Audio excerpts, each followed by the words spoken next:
The morning the bank came for the house on Carver Street, Eleanor Harmon was in the kitchen making coffee. She heard the car before she saw it, the particular sound of a vehicle that stops deliberately in front of a house rather than passing through. A sound with intention in it, a sound that knows where it is going and has arrived. She set down the coffee can. She stood still for a moment, the way you stand still when you already know what is coming, but are not yet ready to let it arrive. Then she went to the window and looked out at the silver sedan and the two men stepping out of it, and she felt something move through her chest that was not quite pain and not quite fear, but lived in the territory between them. She had known it was coming. The letters had been arriving for months, each one more formal than the last, the language shifting from opportunity to consequence to conclusion. She had read each one carefully and filed it in the folder in the kitchen desk, labeled in her precise handwriting simply bank, as though a plain name might keep it from becoming something larger than it already was. It had become something larger anyway. She smoothed the front of her blouse. She walked to the door and opened it before they could knock. Gerald Holt was the kind of man who had spent his career doing difficult things in a professional manner and had perhaps been doing it long enough that he no longer noticed the full weight of what he was carrying into people's lives. He was polite. He was thorough. He explained everything that needed explaining in the tone of someone who has explained it many times before. His associate stood slightly behind him and said nothing, and kept his eyes moving across the porch. The yard the elm tree Robert had planted, that Walter had planted the spring they moved in, now gone replaced by a younger one that had never quite filled the same space. Eleanor listened to all of it. She signed where she was told to sign. She said thank you when Gerald Holt offered his card and told her to call if she had questions, and she understood from the particular way he said it that questions were not really what he was offering. When they were gone, she went back in bed and stood in the kitchen with her hands flat on the counter. The afternoon light came through the window above the sink at the angle that made everything on the surface look like it belonged in a painting. She had loved that light for 40 years. She had stood in that light on ordinary mornings, in difficult mornings, in mornings after very good days, in mornings after the worst ones, and the light had come through the same way every time, indifferent to what kind of morning it was, reliable in the way that only things without feeling can be reliable. She allowed herself 5 minutes. Then she began to pack. There was not much to pack. The years of necessary selling had seen to that. What remained were the things that could not be sold because they had no price, and the things that had been kept back because letting them go would have meant letting go of something that could not be recovered. The photographs were both. She had raised 2 children in this house. She had cooked more meals in that kitchen than she could count, though she had once tried to estimate and arrived at something close to 30,000, which had made Walter laugh when she told him. She had argued with him in the living room and made up with him in the hallway and sat with him on the porch in the evenings when the light went long and gold across the yard, and held him in the bedroom when the news from the doctor made the world too large to hold without something solid to hold on to. She had loved this house the way you love something that has been the container of your life. Not the walls or the floors or the particular quality of the kitchen light, but the 40 years of accumulated living that had happened inside them. The ordinary days which she understood now in a way she had not always understood were the extraordinary thing. Walter had been a carpenter by trade and by temperament. His hands were the hands of someone who understood the physical world well enough to intervene in it effectively, who trusted wood and tools in the patient logic of making things correctly. He had built the shelves in the study, and the cabinet in the hallway, and the wooden toy chest that had been the children's, and then had stood empty for years, and then had been repainted and used for extra blankets. He had spent 30 years collecting tools with the careful attention of someone who understood that a good tool was a relationship that quality took time to find and was worth keeping when you found it. He had been for 40 years the person who made things and fixed things and stood in the middle of a project with the expression of someone entirely at home in the middle of a difficult thing. She had fallen in love with his hands first. Before she fully understood everything else about him, she had understood his hands, what they said about the kind of man he was. The illness arrived the way serious things often do, not as a single event, but as an accumulation. A cough that did not resolve, a tiredness that sleep could not reach. A look on the doctor's face during a routine appointment that made Eleanor reach for Walter's hand before she fully knew she was reaching. The diagnosis came on a Thursday in October, 3 years before the morning the silver sedan parked in front of the house. She had sat in the office with her hand in Walter's and listened to the doctor explain what they were dealing with. She had asked the questions that needed asking. She had listened to the answers. And when the specialist mentioned the experimental treatment, the one that offered the best probability of meaningful response, the one that the insurance would not cover, she had looked at Walter and then at the doctor and said, "What do we need to do?" She had not hesitated. She would not hesitate. They refinanced the house. They sold the second car and kept the older one. They sold the guest room furniture and the good china that had been Eleanor's mother's, and the riding mower that Walter had maintained with the same care he gave to everything mechanical. They sold pieces of jewelry that had sentiment attached to them, and Eleanor had dealt with the sentiment in private and not mentioned it. The tools were last. She remembered the 2 days they had spent sitting with that decision. Not discussing it, not arguing about it, simply sitting with the fact of it, the way you sit with something that requires time before you can arrive at an answer. Walter had gone into the workshop on the first day and stayed there for several hours and come back inside without saying what he had done in there, and Eleanor had not asked. On the second day, they had looked at each other over the breakfast table, and Walter had nodded once small and final, and Eleanor had nodded back, and that was the whole of the conversation. They never discussed it again. The treatment gave them 14 months. 14 months of specialists and waiting rooms in the particular rhythm of hope and setback that Eleanor would later think of as the education she had not expected to need. She learned what endurance actually meant, not as an abstraction, but as a daily practice. The discipline of continuing when continuing required everything you had. She learned what it meant to be present for someone who was frightened while managing her own fears separately so that he would not have to carry hers on top of his own. She became skilled at this in the way that necessity makes people skilled at things they never expected to need.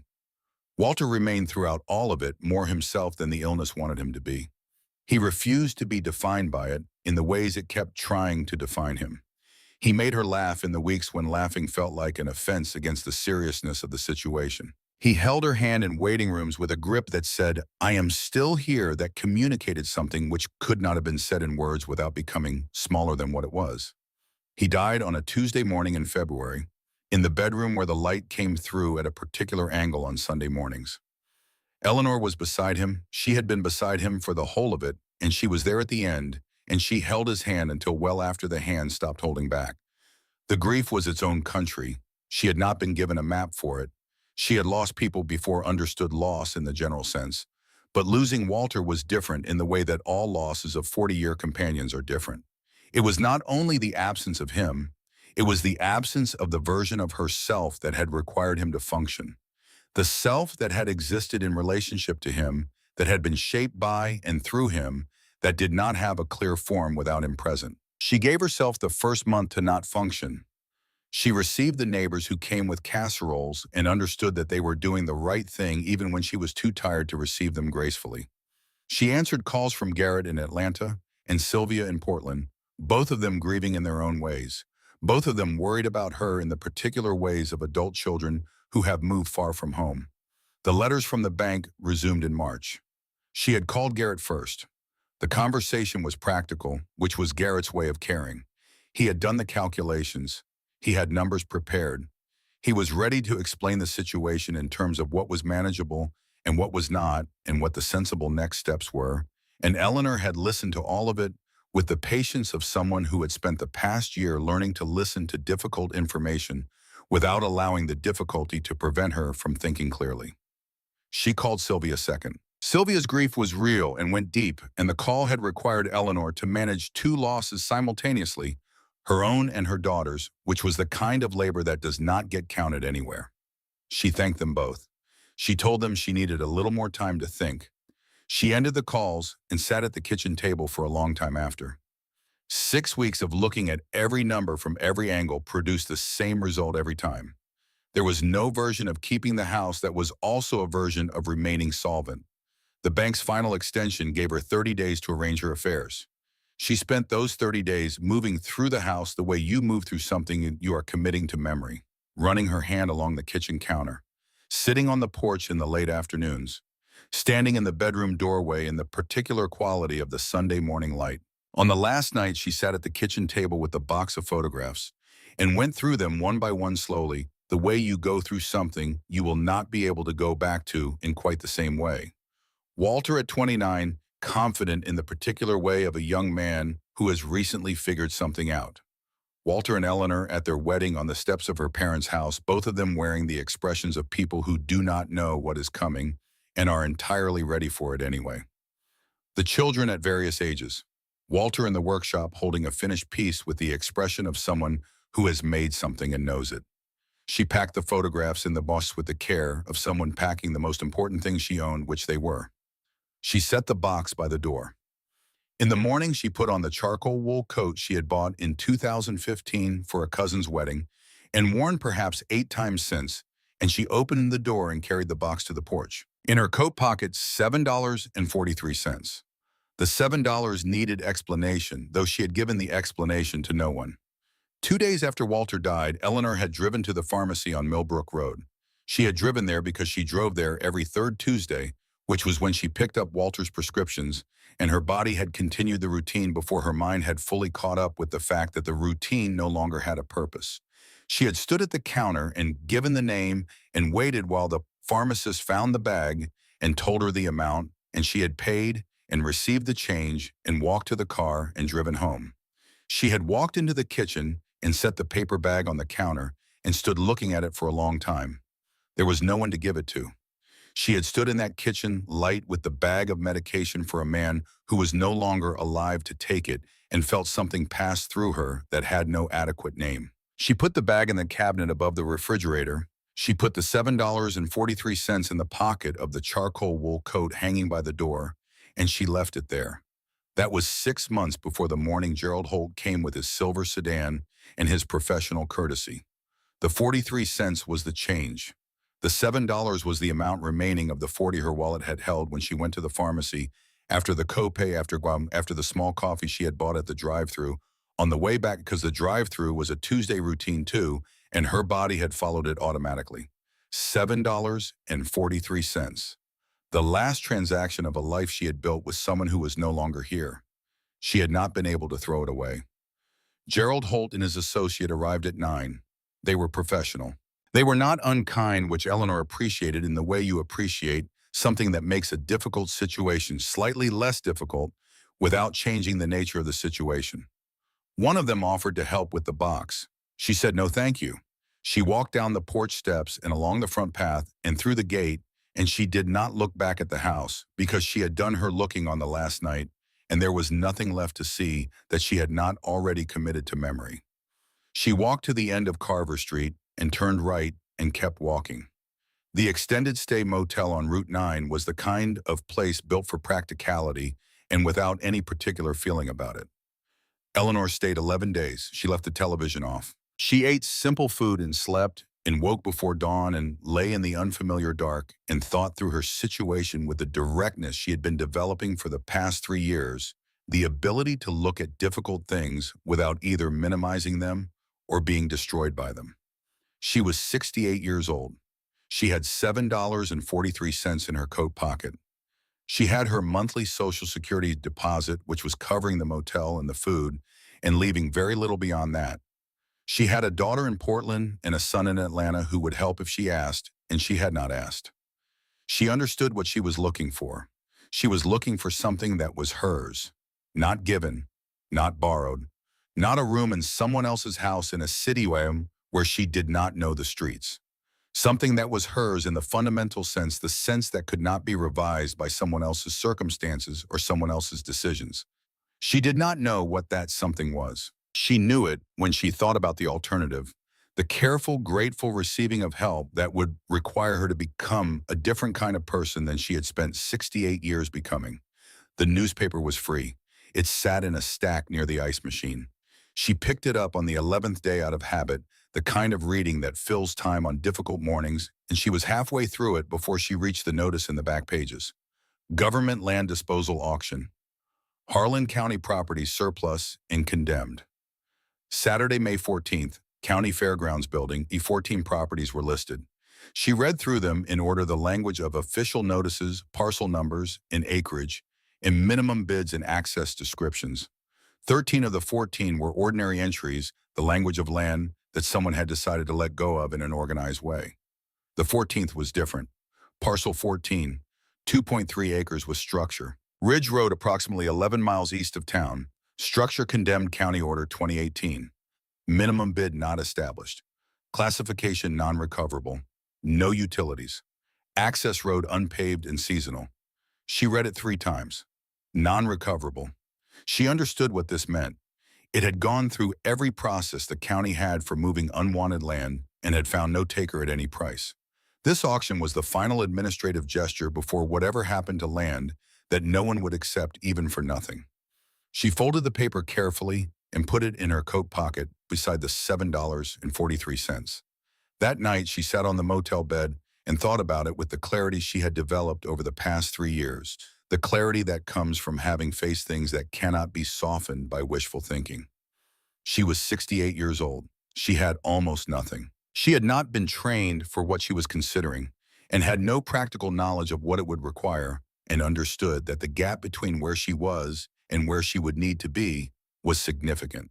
She also understood something else, something she had learned over the past 3 years that could not have been learned any other way. She had learned it in waiting rooms and in the pharmacy on Millbrook Road and in the kitchen with the paper bag on the counter. She had learned it during the 30 days of moving through the house on Carver Street, memorizing the angle of the light. The reasonable response was not always the right one. She arrived at the county fairgrounds 45 minutes early. She registered at the table near the entrance and received bidder number 31 and found a seat near the back of Building C and watched the room fill. 60 people, give or take. Farmers and investors and the regular attendees of these events, people who had opinions about land and were comfortable expressing them to strangers. The man who sat down beside her introduced himself without being asked. "Ray," he said, "been coming to these for 12 years. He proceeded to give his assessment of every property on the list and its likely price and its fundamental problems, and Eleanor listened politely and gave nothing of her own intentions away. The first 13 properties moved quickly. She watched the room work, the way serious bidders kept still until the final moments and then moved decisively. The way the casual participants signaled their withdrawal with small gestures, a slight leaning back, a particular quality of stillness that was different from attention. She was paying attention. Parcel 14 came last. The auctioneer, a compact man named Dale, who had been moving through the list with the professional efficiency of someone very familiar with his material, looked down at his clipboard when he reached it. There was a brief pause. The pause of a man who has to present something he already knows the outcome of and is preparing himself to do it with the appropriate professionalism. Parcel 14, he said. 2.3 acres on Ridge Road, approximately 11 miles east. Structure on the property cabin, approximately 800 square feet, condemned by county order in the 2018. He paused again. Property classified non-recoverable. No minimum bid established. We'll open the floor. The room produced a specific kind of silence. The silence that contains just barely the beginning of amusement. Eleanor heard someone in the cluster of regular attendees say something quiet to the person beside him, and the person beside him shifted in a way that communicated private agreement. Ray beside her shook his head slowly, with the expression of someone confirming a prior assessment. "Any bids?" Dale said to the quiet room. Eleanor raised bidder card number 31. $7, she said. The room turned, not all at once, but in sections, the way a room turns when something unexpected has occurred and people are deciding how to respond to it. Dale wrote it down. $7, he said, with the professional neutrality of a man who has recorded stranger things. Then a hand went up in the middle of the room. A man in the 4th row. Broad shoulders, county lanyard around his neck, the look of someone who attends these events professionally. He held his bidder card at a measured angle. $10, he said. Something shifted in Eleanor's chest. Not fear, something more precise than fear. She looked at the man. He was looking at the auctioneer with the expression of someone making a point rather than a bid. The expression of someone who had raised his hand on an impulse, a curiosity to see what the old woman in the back row would do. $12, Eleanor said. The room shifted again, a different kind of shift. The man in the 4th row looked at her now directly, Something moved across his face that was not quite amusement anymore. He looked at her for a long moment. Then he put his bitter card down. $12 going once, Dale said. The room was very quiet, going twice. The pause that followed was the length of a full breath. Sold to bidder 31. Eleanor walked to the front table and counted out $7 from her coat pocket. The $5 bill, two singles. She left 43 cents in the pocket. She signed the transfer paperwork with the pen they offered her and received in return a copy of the documents, a hand-drawn map on county letterhead, and a key on an iron ring. The key was old. Dark iron, heavy for its size, the kind of key that belonged to a lock that had not been opened in a very long time. She held it in her palm for a moment before closing her hand around it. She drove east on Route 9 until she reached the county road. She followed the county road until the asphalt became gravel, and the gravel thinned to two tire tracks in the grass. The tracks climbed the hillside at an angle her car managed with more difficulty than she would have preferred. The tracks ended at a rusted gate. She got out and walked the last quarter mile on foot, the map in one hand and the key in the other, the afternoon light coming sideways through the trees on the hillside. She had prepared herself. She had understood in a practical sense what non-recoverable meant. She had not been realistic enough. The cabin had been at some point in its history a simple but honest structure. She could see the bones of it, the way the original builder had set the logs and fitted the corners, with the care of someone who intended what they built to last. The foundation had held for what she estimated to be at least 100 years, possibly more. The bones were the bones of something built by someone who knew what they were doing. But time and weather and 2 decades of nobody caring had done considerable work on everything above the bones.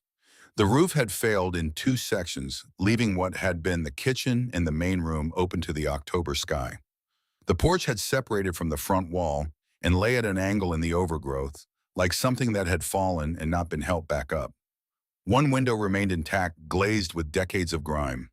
The door was swollen in its frame and required her full weight and both hands before it gave. Inside was its own education. The floor had failed in 3 places. The walls were standing, but carried the staining of years of water that had entered through the failed roof and had nowhere to go but down. The smell was the smell of a sealed space that had been developing its own atmosphere for a very long time, cool and close and old, in a way that had nothing to do with any current season. Eleanor stood in the center of what had been the main room and looked up through the open roof at the late afternoon sky. She stood there for a long time. She was 68 years old. She was standing in a condemned structure 11 miles from the nearest town. She had spent the last $7 of a life she had built with someone who was no longer here, and the 43 cents remaining in her coat pocket, and she had received in exchange a ruin on a rocky hillside that had failed to find a taker at any price. She went back to the car and retrieved the box of photographs and carried it inside and set it on the most solid section of floor she could identify. She found the photograph of Walter in the workshop holding the finished piece with the expression that meant he had made something and knew it, and she held it in both hands in the failing light. Then she went back out and began gathering wood from the fallen porch. There was a fireplace on the east wall, stone old but structurally intact. She noted this was something that she recognized after a moment as gratitude. She built the fire with the wood from the porch and lit it with the matches in her coat pocket. She ate the granola bar she had brought from the motel. She drank the water from the half-empty bottle in the car. She wrapped herself in the wool blanket from the back seat and sat beside the fire as the light through the open roof shifted from pale blue to dark. She was inside the thing now.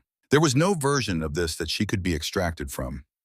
She had known, sitting in the motel room with the folded newspaper on her knee, that there would be a moment like this one, and she had decided in that room what she would do with it. She would think through it clearly, not with optimism and not with despair, but with the same plain attention she had been developing for 3 years. She would identify what needed to happen first and second and third. She would sleep. She would wake up and begin. She had been given over the past 3 years an education in what it meant to continue when continuing required everything you had. She had been given it in circumstances she would not have chosen by a teacher she would not have chosen to lose. She looked at the fire. She looked at the sky above the open roof, the particular deep blue that precedes dawn, By 30 minutes, the color that says the night has agreed to end. She thought about Walter's hands. She thought about the 43 cents in her coat pocket, the remainder of the last transaction of their shared life. Then she thought about what she had to work with, and what she needed first, and what she would do in the morning. She would drive to town. She would use her Social Security payment to buy what was necessary, a proper tarpaulin for the open roof sections, basic tools, rope, water, food for a week. She would return. She would begin. Not because she was certain it would work, because it was the next right thing, and she knew how to do the next right thing. She had been doing it for 68 years. In the morning, she would begin. She drove to town in the early morning before the light had fully committed to the day. The hardware store on Clement Street opened at 7, and she was in the parking lot at 6:45, sitting in the car with the engine off, going through the list she had made by firelight the night before. The list was precise. She had not written down anything she did not need, and she had not left off anything she did. She had been making practical lists her entire adult life, and she understood the difference between what felt necessary and what actually was.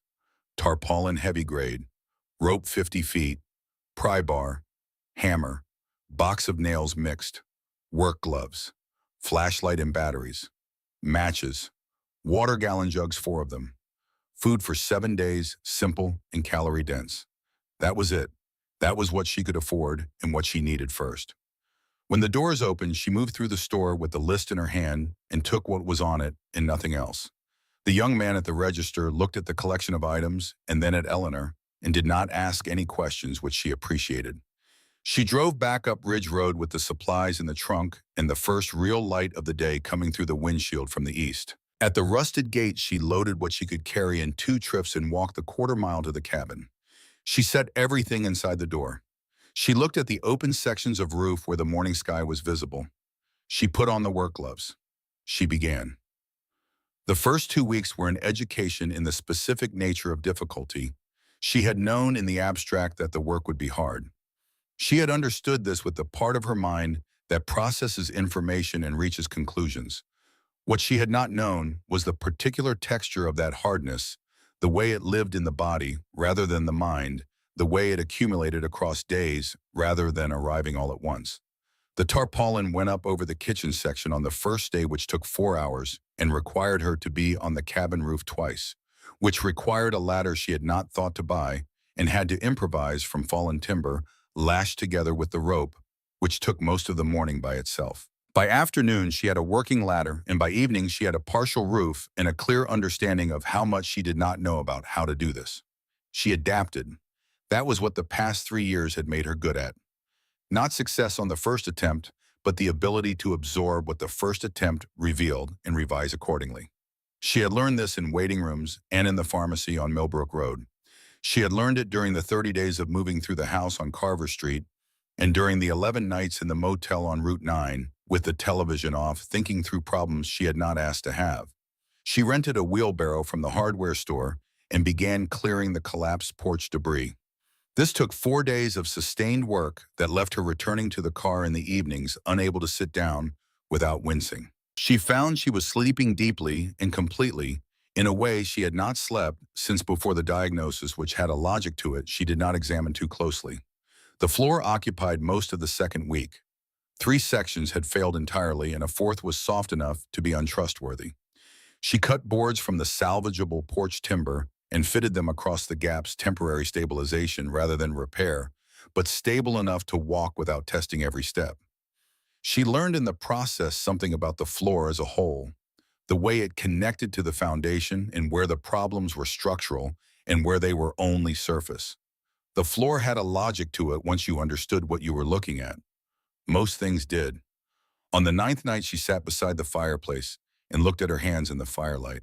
The blisters had appeared in the first 3 days and had broken and had been replaced by the beginning of calluses, which was the body's particular competence at adapting to what it was being asked to do. Her hands looked different than they had looked 11 days ago, more used, more deliberate looking, as if they had been doing something that mattered. She thought about Walter's hands in the last months, the way the strength had left them slowly, not all at once, the way he had held her hand in the waiting rooms with a grip that diminished over those 14 months in increments, small enough that she could almost not see it happening, and then suddenly large enough that she could not miss it. She had watched his hands lose the capacity to do what they had done for 50 years, and she had watched him watch them lose it, and she had understood from the way he looked at them that this was the thing he grieved most specifically. Not the larger losses, which were too large for specific grief, but the hands, the concrete daily functional loss of the hands. She sat with this for a while. She let it be what it was, which was simply true and simply painful and not something to be moved past or resolved or avowed. She had learned that there were things you did not move past. You moved alongside them. You kept them with you and you continued moving, and eventually the weight of them became something you were strong enough to carry without it stopping you entirely. She added wood to the fire. She thought about what needed to happen next. Structural stabilization of the north wall, which had a lean to it that she did not like the look of. The second open roof section above the main room, which she had covered with a tarpaulin but not properly secured. The window, which was intact but so obscured it admitted almost no light. She went to sleep with the list in her mind and woke before dawn and began. On the 14th day, she found the door. She had been working on the floor section nearest the kitchen wall, the area where the boards had been soft enough that she had avoided putting her full weight on them and had been working around them for 2 weeks knowing she would have to deal with them eventually and dealing with other things first. She pulled up the first board with the pry bar, then the second. The wood was rotted through which she had expected. She pulled up the third board and cleared the debris beneath it and stopped. What she had taken for the bottom of the structure was not the bottom of the structure. Set flush into heavy planking below the rotted floorboards was a hatch, iron hardware old and dark with age. A ring handle also iron folded flat against the surface so that it did not protrude. Around the perimeter of the hatch barely visible under the accumulation of grime and time a seal. Something designed with intention to keep whatever was inside separated from whatever was outside. Eleanor sat back on her heels and looked at it. She looked at it with the careful attention she had developed for unexpected things, the attention that approaches rather than assumes that stays with what is actually there rather than moving immediately to what it might mean. She tried the ring handle. The hatch had been closed for a long time and had no inclination to be open, but it was not locked, and with sustained pressure from the pry bar working around the perimeter of the seal it came up. A smell rose from below, cool and dry and woody with depth to it, the smell of a sealed space that had been maintaining its own particular atmosphere for a very long time. Not decay, the opposite of decay, the smell of something that had been properly kept. She brought the flashlight and pointed it down. Stone steps, 8 of them, leading to a packed earth floor. The space below was low-ceilinged. She would have to duck to stand, but it was wide. Wider than the footprint of the cabin above it. It ran beneath both the kitchen and the main room, and it was not empty. She went down. The tools were arranged along the west wall on shelves built with the same care she had come to recognize in the cabin's bones-fitted boards and solid construction, everything placed with the intention of permanence. Hand planes, their iron bodies and wooden handles preserved by the dry sealed air in a condition that did not belong to the current century. Chisels in a fitted leather roll that had kept its suppleness. Saws with their blades wrapped in oilcloth. Mallets, draw knives, marking gauges, spokes, halves, tools she could name from having watched Walter work, and tools she could not name but whose purpose she could intuit from their form. All of it waiting, undisturbed, patient. Along the east wall, stacked on low supports arranged with the same care as the tools, was the wood. She ran her hand along the closest stack and felt the grain beneath her palm, dense and even with the quality of something that had grown slowly over a very long time. Cherry, she thought, though she was not certain and would learn to be certain later. The stack beside it was darker with a figure in the grain that the flashlight caught in sections as she moved the beam. Walnut. And further along, something with an irregular wave in the grain that she did not have a name for yet that would turn out to be tiger maple wood from trees that had grown in old-growth forest trees that no longer existed in the dimensions that produced this. She stood in the underground room for a long time. She thought about Walter. Not the Walter of the last year, though she loved him in that time more than she had known she was capable of loving anyone. She thought about the Walter of the workshop photograph, the one in the box upstairs, standing with the finished piece with the expression of someone who has made something and knows what that means. She thought about the tools she had sold, 30 years of careful collecting, The relationship with each one, the particular weight and balance of a tool that has been chosen with attention. She had watched Walter handle his tools with the same consideration he gave everything that mattered to him, and she had understood from the watching what the tools meant to him, even when she had not been able to fully articulate it. She pressed her hand flat against the stacked wood and held it there. She stayed in the underground room until the light from above began to shift toward evening, and then she climbed back up the stone steps and sat on the floor of the cabin beside the open hatch and looked at the rectangle of darkness below. She was 68 years old. She had spent 14 days making this structure livable and had arrived at the bottom of it at something she had not expected and could not yet fully account for. A room full of tools and wood, preserved perfectly waiting in the dark beneath a condemned cabin on a rocky hillside that no one had wanted at any price. She did not know yet what this meant. She knew it meant something. She made a fire and ate her dinner and slept. 3 weeks later, she heard tires on the unpaved road below the property. She was on the roof at the time, finishing the proper securing of the tarpaulin over the main room opening, a task she had been putting off because it required the improvised ladder and a particular confidence in it that she had been building gradually. She was most of the way through and had achieved something close to that confidence when she heard the car. She finished the section she was working on. Then she descended the ladder with the deliberate care of someone who had learned not to rush on ladders and walked to the edge of the cleared area and looked down the hillside. A car she recognized from the license plate before she recognized it from anything else. A blue sedan she had last seen in the parking lot of the airport in Atlanta 2 Christmases ago. Garrett got out of the car and stood beside it and looked up at the hillside. He looked at the cabin and then at his mother standing at the edge of the cleared area, and he did not say anything for a full minute. He had driven 7 hours from Atlanta without calling ahead, and he was standing at the bottom of a rocky hillside in Tennessee, looking up at his 68-year-old mother, who had been on the roof, and he appeared to be revising whatever he had prepared himself to say. She walked down to meet him. He had brought photographs on his phone, which he showed her standing beside the car. A room in his house, clean and well lit, with a window that looked out at the yard. A street map and the location of the community center 4 blocks away, where there were programs that might interest her. He had done research.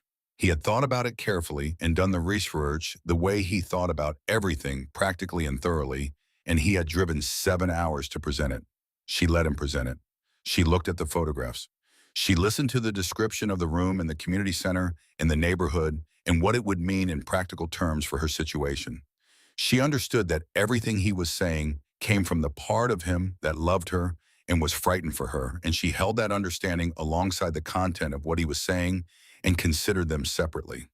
When he finished, she was quiet for a moment. Then she said, "You drove 7 hours because you love me. That is the best thing you could do. Now stay tonight and help me fix that section of wall on the north side before the rain comes." He stayed. They worked until the light was gone. He was not skilled with the tools she had been using, but he was willing, and willingness combined with direction produces useful work. They ate dinner by the fire. He looked around the main room in the firelight at the stabilized floor, and the chinked walls and the repaired door hung correctly in its frame, and he was quiet in the way of someone revising an assessment. In the morning, he drove back to Atlanta. He called that evening from the road to say he had arrived. He did not raise the subject of the room again. Neither did she. Somewhere in the 7 hours of driving in each direction, something had settled between them that did not require further discussion. It was a Wednesday evening in the 5th week when she found the letter. She had been reorganizing the box of photographs.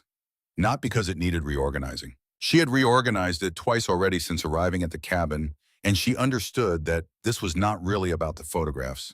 It was about the need on certain evenings to hold them, to feel the weight of them in her hands and confirm that they were still what they were. She lifted the wedding photograph from between its pieces of protective cardboard.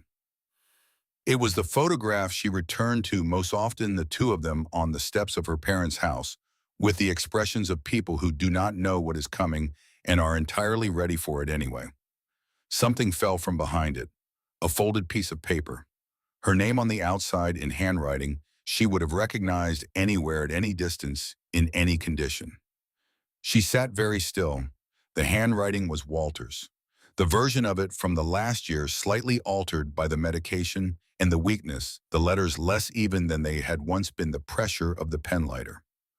But still his. Still the handwriting that had left notes on the refrigerator for 40 years and written the lists he made before every project and signed the birthday cards he always remembered and she sometimes forgot. She held the folded paper in both hands. She did not open it immediately. She sat with it in the firelight for a while, understanding that what was inside it had been waiting since before February, that Walter had known she would find it when she needed it rather than before, and that this was a thing only someone who had watched her carefully for 40 years could have arranged. She unfolded the paper. He had written it 3 weeks before he died. She would calculate this later from the date in the upper corner, which was his habit, dating everything, a carpenter's habit of keeping record. 3 weeks before the Tuesday morning in February, when he had still been capable of sustained writing.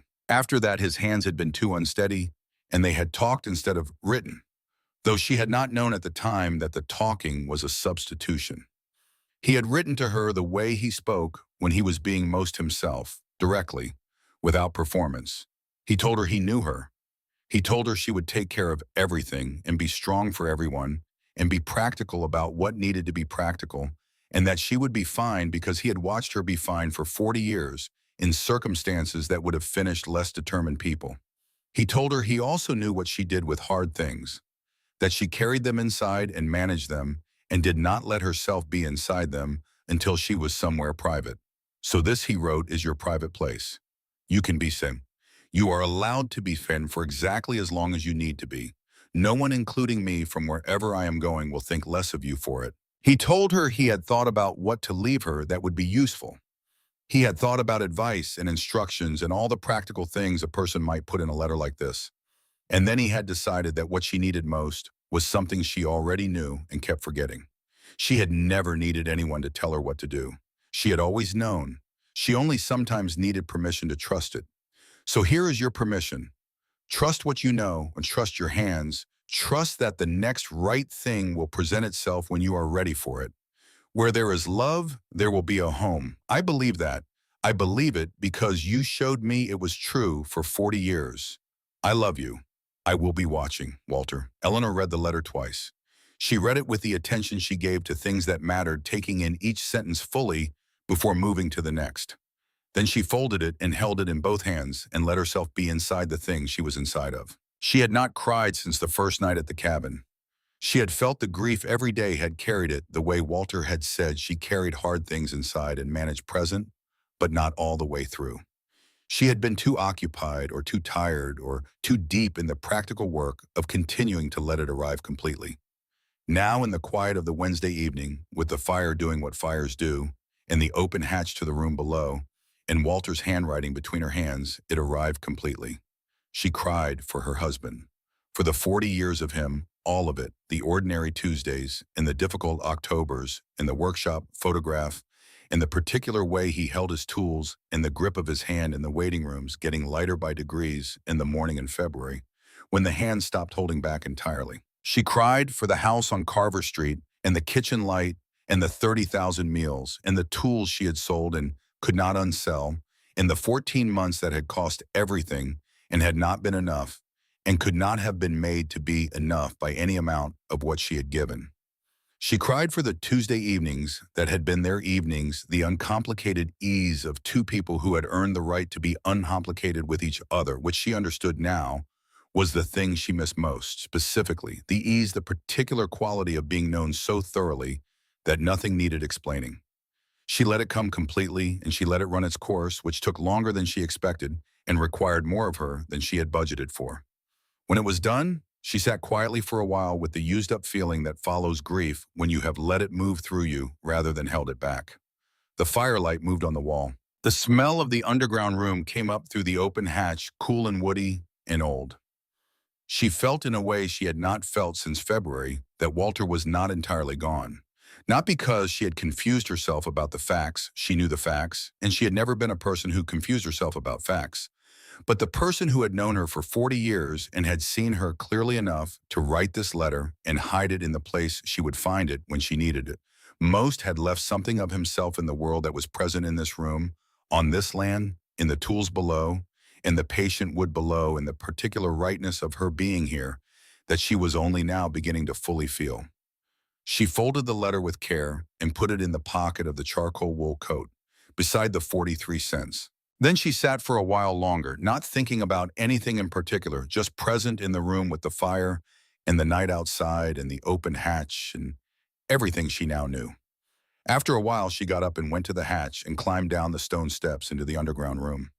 She went to the shelf on the west wall and stood before the tools in the dark, the flashlight in her hand, the beam moving slowly across the iron and wood of things that had been waiting here for longer than she had been alive. She reached for the smallest of the hand planes. It fit in her palm the way a well-made thing fits, balanced, intentional, built by someone who understood what it needed to do and designed it accordingly. She held it the way she had watched Walter hold tools, with attention, with the patience of someone learning the weight of a thing before deciding what to do with it. She did not know how to use it. She knew almost nothing about what she was holding or what it was capable of or what would be required of her to learn. She had not known how to care for a dying man. She had not known how to file the legal documents that followed a death or negotiate with creditors or identify which fights to have and which to let go.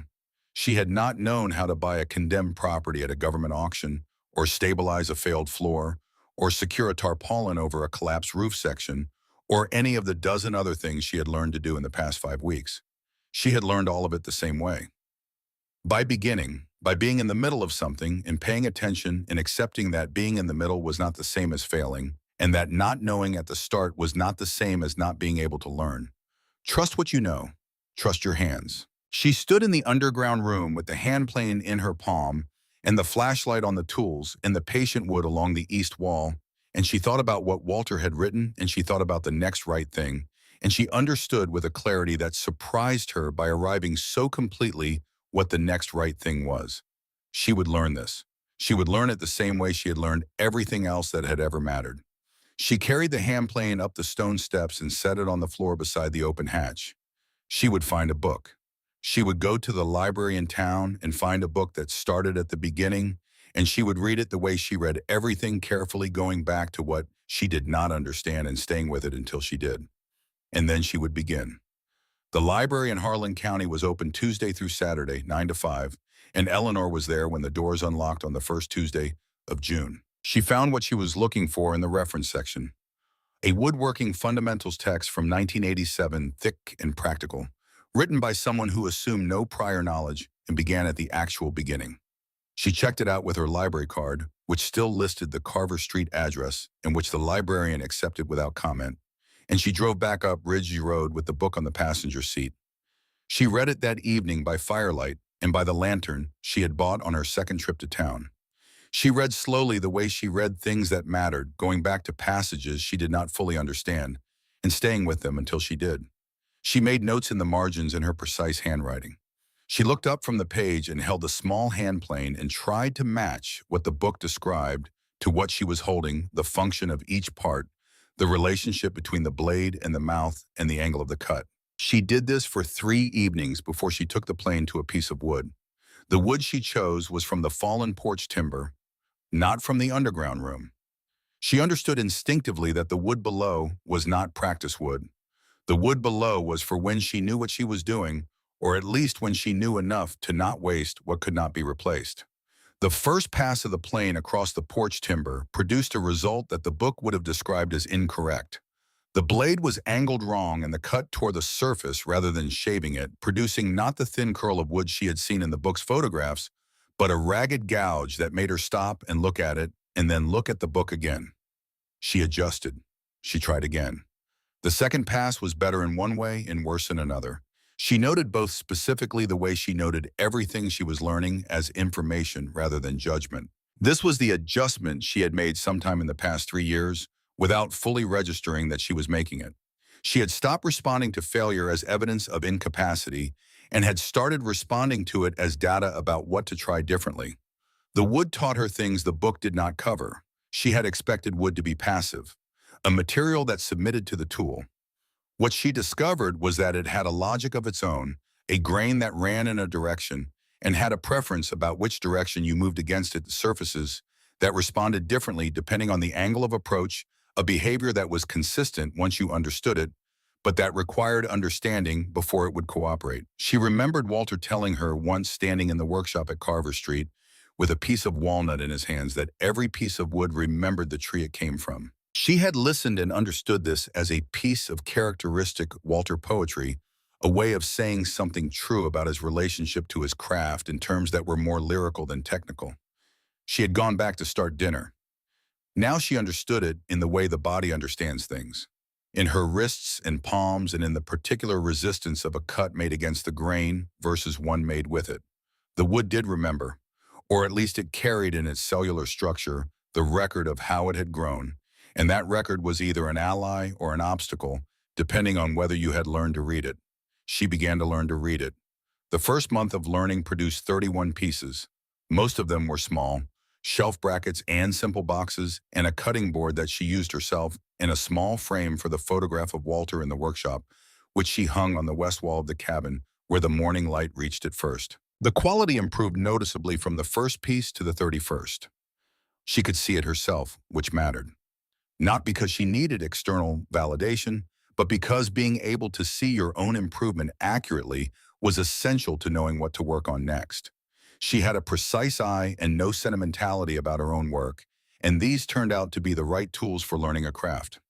She started on the stool in the 6th week, a simple design, 4 legs, and a seat, but with joints that needed to be cut correctly, or the whole thing would wobble, which was the kind of failure that announced itself immediately and could not be rationalized. She cut the joints 4 times before she had a fit. She was satisfied with working from the underground room's cherry stock the first time she had taken wood from below for her own use. The stool did not wobble. She put it beside the fireplace and sat on it that evening and felt the particular satisfaction of a thing made correctly, which was different from the satisfaction of a thing purchased or acquired. It was satisfaction with a physical component, something that lived in the hands as much as in the mind, a fullness that came from having put yourself into a material thing and having the thing hold what you put in. She understood sitting on the cherry stool in the firelight what Walter had been doing in that workshop for 30 years. Not just making things, something more specific than that. Making things correctly, which was its own practice, its own form of discipline, its own way of being in relationship with the physical world. The bed frame came in the 8th week. She had been sleeping on the platform she built from porch timber in the first month, elevated off the floor and level, which had been sufficient for sleeping, but which she had never thought of as anything more than a practical solution. The bed frame was different. She designed it herself, working from principles she had been accumulating rather than from a plan. And she built it from the walnut stock below, spending 6 days on it, longer than any single piece she had made. The joinery was dovetail, which the book described as one of the most demanding of the common joints, and which she had practiced on scrap wood for 2 weeks before attempting it on the walnut. The fit, when she finally achieved it, was the fit she had been working toward, tight and true. 2 pieces of wood made to lock together without hardware, the way furniture had been made for centuries before it was made any other way. She stood back from the finished frame and looked at it for a long time. The mantel came the following week. She built it from tiger maple, the most figured of the underground room's stock wood, with a grain that moved in irregular waves and caught the light differently from every angle. Wood that a person who knew what they were looking at would recognize immediately as something rare. She fitted it to the fireplace with the same precision she had brought to the bed frame.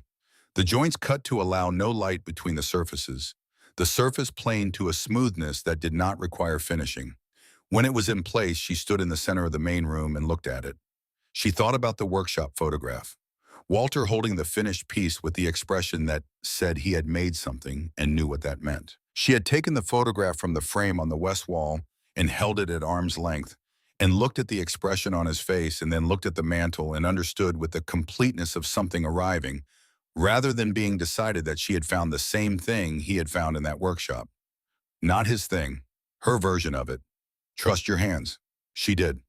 Ruth McKay drove past the Ridge Road property for the first time in early July.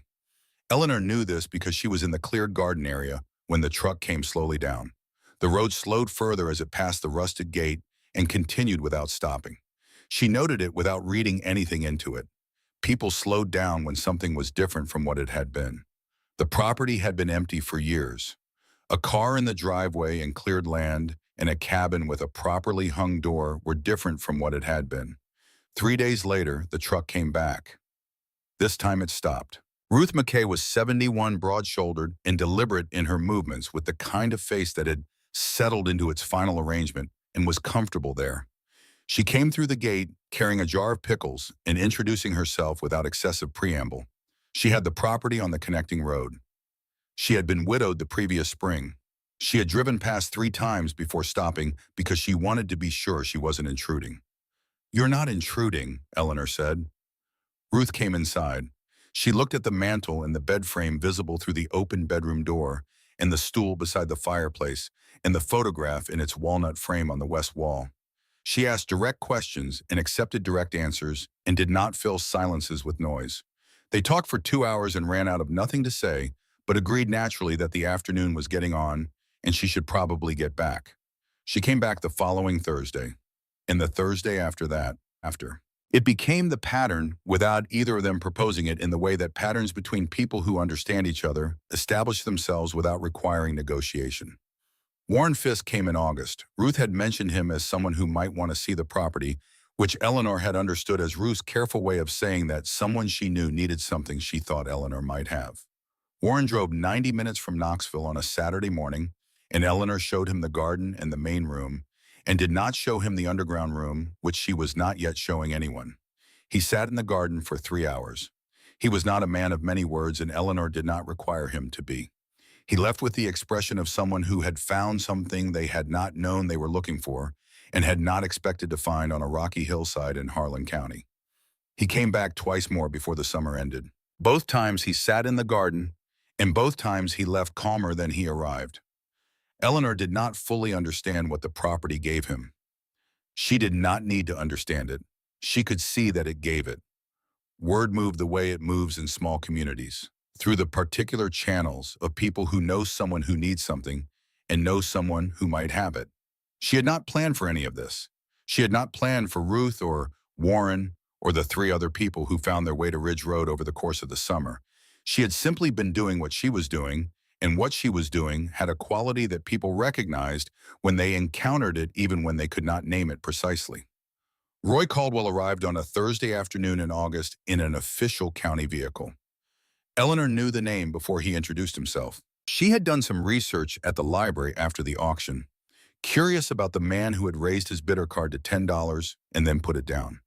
Roy Caldwell, Harlan County Assessor's Office, 22 years in the position, attended the county land disposal auctions as part of his professional responsibilities.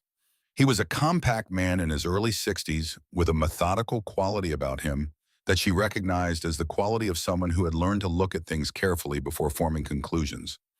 He explained that the inspection was routine, required by a county code when a condemned property had undergone significant modification. She invited him in. She watched his face as he moved through the cabin. He looked at the floor, first the boards she had milled herself from the property timber, each one fitted to its neighbor with the precision that had improved noticeably from the first boards cut to the last. He crouched and ran his hand along one of the seams. He did not say anything. He looked at the chinked walls, the repaired window rehung in a true frame, the door that opened and closed exactly as a door should, the mantel above the fireplace, which he stood in front of for a long moment with his hands at his sides. He went through his clipboard checklist with the thoroughness of someone who takes checklists seriously. He asked questions she answered precisely. He took measurements and wrote them down. At the end, he stood in the center of the main room and looked around with the expression of someone in the process of substantially revising an assessment. "This was condemned in 2018, he said. "I know," Eleanor said. He looked at the mantel again, then at the stool beside the fireplace, then at the bed frame visible through the open bedroom door. "You built all of this yourself." "I'm still learning," she said. He wrote something in his notebook. Then he looked up. "I'd like to show this to someone, if you're willing. A man named Arthur Voss. He knows things I don't know about what you have here." She was willing. Arthur Voss arrived 6 days later in a truck that had seen considerable use and driven with the ease of someone who had spent decades covering ground. He was in his mid-70s with the hands of someone who had worked with them and the eyes of someone who looked at things for a living. Roy Caldwell brought him and made the introductions and then stood back in the way of a man who understands when he is present to facilitate rather than to participate. Arthur looked at the mantle first. He stood in front of it for longer than Roy had stood in front of it, which had already been a long time. He touched it in several places with his fingertips, in the way of someone whose hands had learned to read surfaces. Tiger maple, he said. Old growth. Eleanor said nothing. He looked at the bed frame in the bedroom doorway. He looked at the stool. He asked if he could see where the wood came from, and she took him to the hatch, and he went down the stone steps, and she heard him below for a long time, longer than she had expected, the occasional sound of his footsteps moving along the packed earth floor, stopping moving again. When he came back up, his expression was one she recognized, the same stillness that had come over her on the first day. The stillness of someone absorbing something that requires absorption. He sat down on the stool without asking, and she understood that he had forgotten himself momentarily, which she took as information. Mrs. Harmon, he said, that collection represents something that essentially no longer exists. The tools are museum quality, functional, and preservation condition. The wood. He stopped. He looked at the open hatch. The cherry and walnut are rare. The tiger maple is irreplaceable. Trees that produced grain like that have not been harvested in this country in over 60 years. He looked at her. Do you understand what I'm telling you? I'm beginning to, she said. He gave her a number. He said it carefully, as people say numbers that are large enough to change the shape of a conversation. The number was large enough to retire every debt that had accumulated during the 14 months of Walter's treatment and during the months since, and to leave a significant remainder beyond that. Eleanor listened to the number. She held it in her mind, the way she held things that required careful consideration, turning it and looking at it from different angles. Then she said, "Thank you, Arthur. I appreciate you coming all this way." He waited. Roy Caldwell, standing near the door, was also waiting. "I'm not going to pay it," she said. Arthur looked at her with the expression of someone processing an unexpected result. "Any of it," she said. "The tools are going to stay in the room where they've been. The wood is going to be used for what it was kept for." She looked at the open hatch and then at Arthur. "This is my workshop." Arthur Voss nodded slowly, the nod of someone who had heard something he did not expect and was finding on reflection that he respected it. Roy Caldwell wrote something in his notebook. Then he closed the notebook and put it in his breast pocket without writing anything further. As he was leaving, he stopped at the door and turned back. "The auction," he said. "The $10. "I know," Eleanor said. He held her gaze for a moment. Then he nodded once, small and complete, and went to his vehicle. October came to the ridge with the particular clarity of Tennessee autumn, the air sharpened and the light going gold across the hillside at the angle that reminded Eleanor on the best mornings of the kitchen light at Carver Street. Not the same angle, the same quality. The quality of light that makes things look like they belong. She was in the garden with Ruth on a Thursday morning, doing the last of the fall planting, when she heard a car on the road below. She heard it before she saw it, the way you hear things on a quiet hillside. And she recognized it before she identified what she was recognizing, the way you recognize something that has left an impression deep enough to register below conscious thought.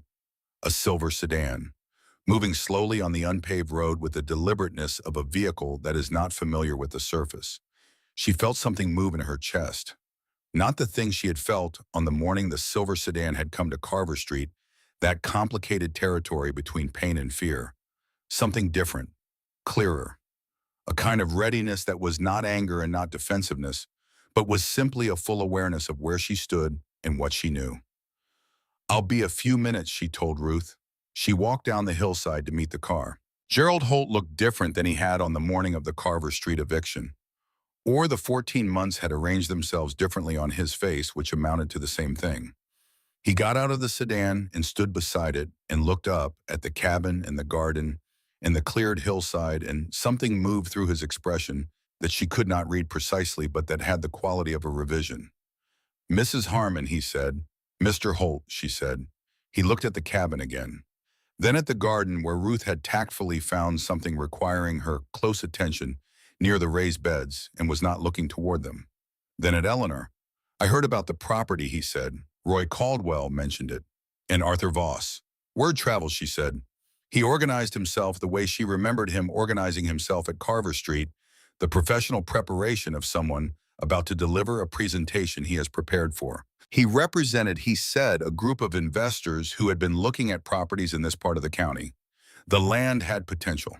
The collection below had been discussed. The number he named was considerably larger than the number Arthur Voss had named, which she had already declined. She listened to all of it. She had learned to listen completely before responding, and she did that now. She let him finish. She gave him the courtesy of her full attention through the whole of his presentation. When he was done, she was quiet for a moment. Not for effect. She disliked the quiet that is performed. She was quiet because she was finding the right words for what she needed to say, fitting them together with the same precision she had been learning to bring to joinery, each piece placed exactly where it needed to be. "I want to tell you something," she said, "so that we understand each other clearly." He waited. "When you came to Carver Street," she said, "I had spent 3 years and everything I had trying to keep my husband alive. The house was the last thing. I understood that you were doing your job. I have never held that against you." He nodded. "But I want you to understand what you are looking at." She looked up at the cabin, at the repaired roof and the whitewashed walls and the smoke beginning to come from the chimney, because she had set the fire before coming down the hill. At the garden in its October fullness, the raised beds, in the native plantings, in the particular quality of intention that the space had developed over the summer, in a way she had not planned but had somehow guided. "What I have here," she said, "is not a collection. It is not an investment. It is not potential." She looked at him steadily. "It is the place where I learned to trust my own hands, after spending a year watching the person I trusted most lose the use of his." Gerald Holt was quiet. "People come here," she said, "because it is somewhere good to be.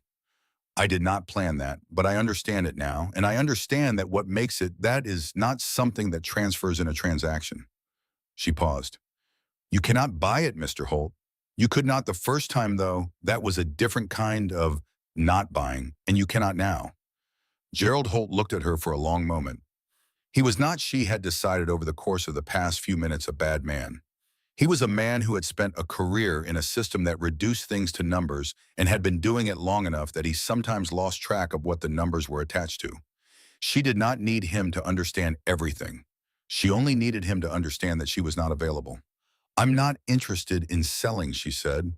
"Not the land, not the collection, not any piece of it." He looked at the cabin again. Something moved through his face that she recognized after a moment as the particular expression of a man who has arrived expecting one kind of conversation and is finding himself in a different one entirely. Not frustration, something more like acknowledgement. "It's remarkable," he said, "what you've done here." "It took longer than I expected," she said. "Most things do." He got back in the silver sedan. He started the engine and made the careful turn on the unpaved road and drove back down the hill, and Eleanor watched the car until it disappeared around the curve and the sound of it faded into the distance, and the hillside was quiet again, except for the wind in the trees and the distant sound of Ruth still working in the garden. She stood for a while at the edge of the cleared area. She waited for something to arrive in her chest, some residue of the feeling the silver sedan had produced on the morning at Carver Street, some echo of the territory between pain and fear. It did not come. What was there instead was a clarity that had no texture to it, no weight, nothing to push against. Simply the clear knowledge of where she stood and what she had chosen and why. She turned back up the hillside. Ruth looked up when she reached the garden. She read Eleanor's face with the directness of someone who has been paying close attention for 4 months. "Someone wanting to buy," Eleanor said. "Not for sale." Ruth nodded in the way of someone who had suspected as much and was satisfied to have it confirmed. She handed Eleanor the trowel she had been using. "We should finish before the light goes." They worked until the afternoon light went long and gold across the hillside and the air turned cool with the particular coolness of an October evening that is reminding you of what is coming and giving you fair warning to prepare. Ruth collected her things and said goodnight and drove back down Ridge Road, and Eleanor stood at the edge of the garden and watched her go. Then she went inside and climbed down into the underground room. She had been working on a cabinet for 2 weeks, the most ambitious piece she had attempted. She had designed it herself, working it out on paper first in precise drawings, measuring and revising until the proportions satisfied her. She was building it from the cherry stock, the densest and most even-grained of what the room held, and she was joining it with the same dovetail she had used on the bed frame, the joint she had practiced longest and understood best. She stood at the workbench in the lantern light and looked at the pieces laid out in order.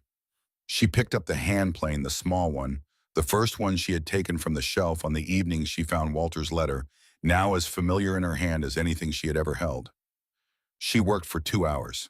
The underground room was quiet in the particular way of spaces that have been sealed from the ordinary sounds of the world, and in that quiet the work had a quality she had come to depend on, a completeness of attention that left no room for anything else. When you are planning a surface that will be joined to another surface, and the fit matters, the fit is what you think about. Everything else waits. She emerged from the hatch at 8 in the evening with shavings on her coat and her hands smelling of cherry wood, which was a smell she had come to associate with the particular satisfaction of time spent well. She made tea. She sat in the chair she had built beside the fireplace and looked at the mantel and the photograph on the west wall and the room she had made habitable, and then made her own, and then made into something she had not had a word for until Ruth had said it one Thursday morning without meaning to say anything particular. Home, Ruth had said, passing through the door with her coat on, turning back to say she had forgotten her scarf. "I'll see myself out. This feels like home." She had found her scarf and left, and Eleanor had stood for a moment with the word in the room. She thought about the letter in her coat pocket. She had read it many times now, and no longer needed to read it to hear it. The words had become part of her interior landscape, present, without requiring the paper. Where there is love, there will be a home. She looked at the room, at the mantel she had built from the tiger maple that could not be found anywhere else in the country, at the dovetailed bed frame visible through the bedroom door, at the cherry stool she had made when she was learning what she was doing, and which she had kept because imperfect things that were made with the right intentions had their own integrity. At the photograph of Walter holding the finished piece in the walnut frame she had built for it on the west wall where the morning light reached it first. She had not rebuilt a cabin. She understood this now completely. She had found something out about herself that she had known in pieces and had never had the conditions to know whole.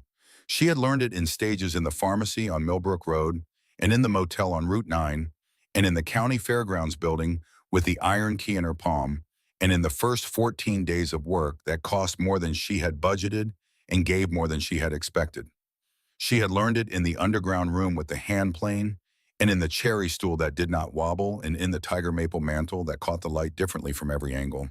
She had learned what her hands knew. She had learned to trust it. In the spring, she would begin the woodworking classes. It had been Arthur Voss's suggestion and Ruth's encouragement and her own idea before either of them named it the way things sometimes are. She had already thought about how it would work. 6 students to start, the underground room as the classroom, the workbench she had built from property timber as the teaching surface, the tools on the west wall as the curriculum. She had met over the course of the summer the people who would come. Warren Fisk, who had found the property through Ruth and who had a stillness in him that wanted an outlet. The woman from 2 roads over who had stopped one morning to ask what kind of tomatoes she was growing and had stayed an hour and mentioned 3 times that she had always wanted to learn to work with her hands. Roy Caldwell, who had stood at the mantel with something in his face that was not just professional assessment. She had something real to teach. Not because she was a master. She was not a master. She was still learning and would be learning for the rest of however long she had, and she knew this and was at peace with it. She had something to teach because she had started at the beginning with no knowledge and had learned what the beginning felt like, and what the first piece felt like, and what the 20th piece felt like, and what it meant to stay with something difficult until the difficult thing began to yield. She could teach the beginning. The beginning was the part that stopped most people. The beginning was the part she knew best. She sat in the chair she had built beside the fire she had made in the fireplace, whose mantel she had shaped from wood that had waited 100 years in the ground beneath a condemned cabin that no one had wanted at any price.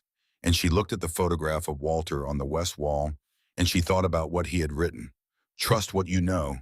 Trust your hands. She had not known when she walked out of the house on Carver Street with the box of photographs and $7.43 in her coat pocket that she was walking toward anything in particular.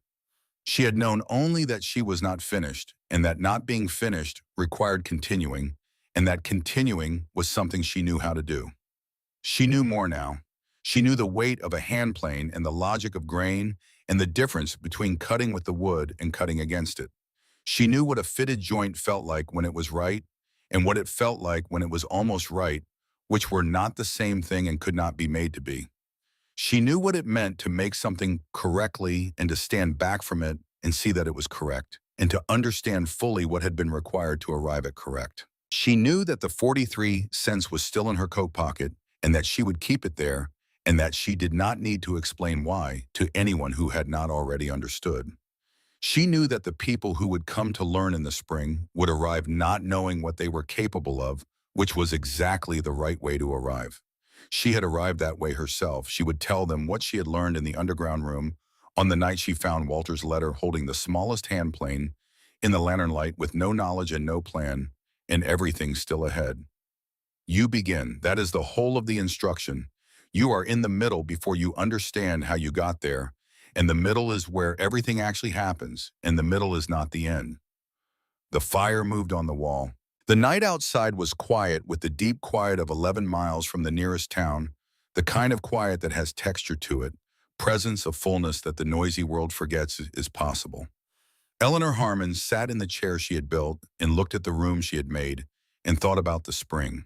She was 68 years old. She was still learning. She had things to teach. She was exactly where she was supposed to be.